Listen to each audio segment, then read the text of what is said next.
All right, hello there, managers. Today, your editor and yourself, you guys are actually going to be working to finalize the campaign website. Managers, your responsibility today is to help the editor in any way possible, be in communication with them throughout the day. The editors are going to go through this rubric and make sure that everything is added to the website. Unfortunately, for several of your editors, they are waiting on items from other group members, right? So for some people, they have not received any print media. For some people, they have not received a biography. For some people, they haven't received the positions. And so editors are starting to feel the stress of that. If you would please, be the person that can go motivate your group members to get what they need to in, right? Send an email to them. If they don't respond to email, guys, that's all you can do, right? It's kind of, again, out of your hands. Some people wait until the last minute to get things done. Your actual grade and the editor's grade is not going to be reflected by your group members' abilities or inabilities to get their work turned in. But as a manager, I do ask that you email, right, whoever it is that has not turned something in, and please CC me, right? So that I can see that you guys are doing your job, right? You're going to go ahead and hit compose, all right? You'll put in the name of your person, so go over here, grab their name, right? Then put it in here, and then right here, click CC. Okay, CC, right? Jennifer West, right? That's me.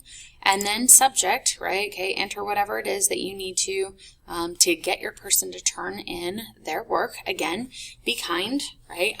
Be helpful, right? Maybe they just need some help with something, in which case you can offer your help, but their work was really due at 11:59 last night. So if they are like, hey, I need a lot of help, I don't know what I'm doing, it's a little bit late for that, right? The ship has sailed. Unfortunately, because I'm CC'd, I'll be able to see any responses, and I'll also be able to see what it is that they haven't done. And so at that point, you and your manager, or you and your editor, are kind of absolved of any of that responsibility, right? So just take care of communications today on the behalf of your editor. All right. The other thing that you'll want to do for your editor is maybe check in and see if you can take one of these things off of their plate. So for example, if your editor is having a hard time with the biography, right, and getting that all put together, maybe you could say, hey, listen, I will take, right, this biography page, and I will go ahead and input the biography that our biographer sent, and I'll go ahead and add the image, right? So that would be good. When you guys are done with each of these, right, delete this little placeholder. That way no one has to actually look at that, right? So your editors probably are not going to be thinking about that. But so go through and actually, edit the website a little bit. So for each of these, like home, right, you don't need this home page, right? Go ahead and get rid of this typing and put some other typing in, right? Like something that would motivate people to vote for your person, maybe.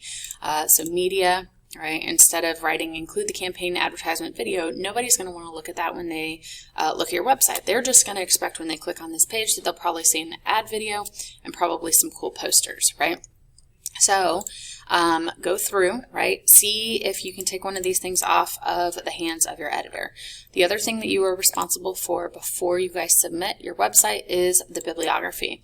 Your bibliography, you will probably want to use your Works Cited page, right? So here's a Works Cited page for this group. Right? It looks like there's only one thing, which is unacceptable, because that tells me this group, the biographer maybe hasn't turned in their work yet.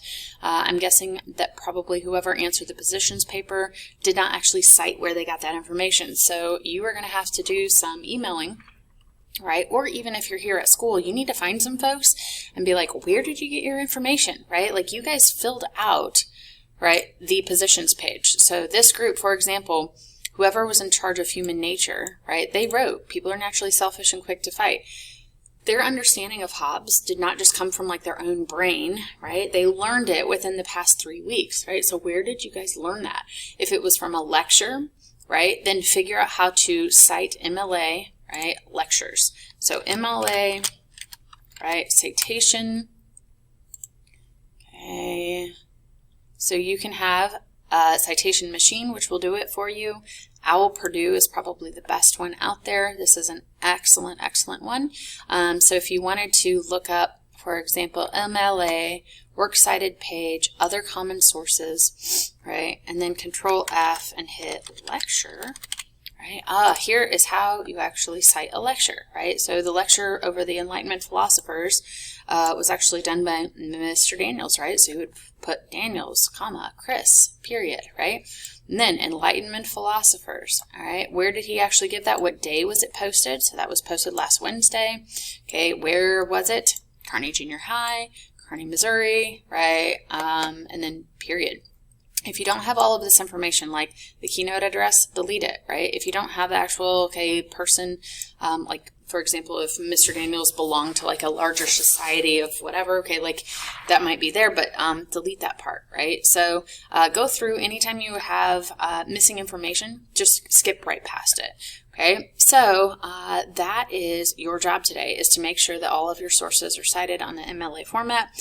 Even if your biographer does not get everything to you, right? You guys also, for example, all had access to a PDF, right? So you have a digital file, PDF that we actually added to your folder, right? So here it is, Enlightened Thinker Background, right? PDF, and so therefore you could actually go through, right, and cite that properly, right? So, you will not have an author, however, you do have the name of it, right? And then you also will actually have the instead of like the actual location or whatever for you guys, you would actually put in the link, right? So go ahead and put in the name of the file, Enlightened Thinker Background PDF, right, in quotations and a period, and then go ahead and put a link to this page, right? So today, check with your editor, right? Send some emails, CC me, right? And then finish up that bibliography. When your bibliography is done, so the works cited page, right, is all done. You do not need to share it with your editor because it should already be in your folder, right? And then your editor will actually take that, works cited page and dump it directly into, right, the bibliography. So right here, this part of the page, right, they would actually go through and they would insert a Google Doc, right? And then in order to find your Google Doc, right, you're going to go through and, for example, this is the copy of the copy, but this is your Google Doc, and then you would hit insert. The reason that I would recommend doing it this way, or maybe your editor will say, yeah, you go ahead and take care of it. The reason I want you to do it this way is so that this updates all the time. Right, so you can actually go change that Google Doc, and then when people are viewing your website, they will see the most recent version. It doesn't matter, right? You don't actually have to like go back and edit your website every single time a new citation is completed. All right, so this is an active document on the website, which is pretty cool. All right. If you have questions today, again, make sure you email, or if you are here in person, make sure you ask.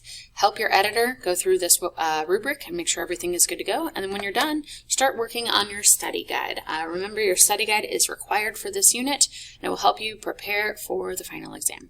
All right, great work, guys. I look forward to seeing the websites that you guys create.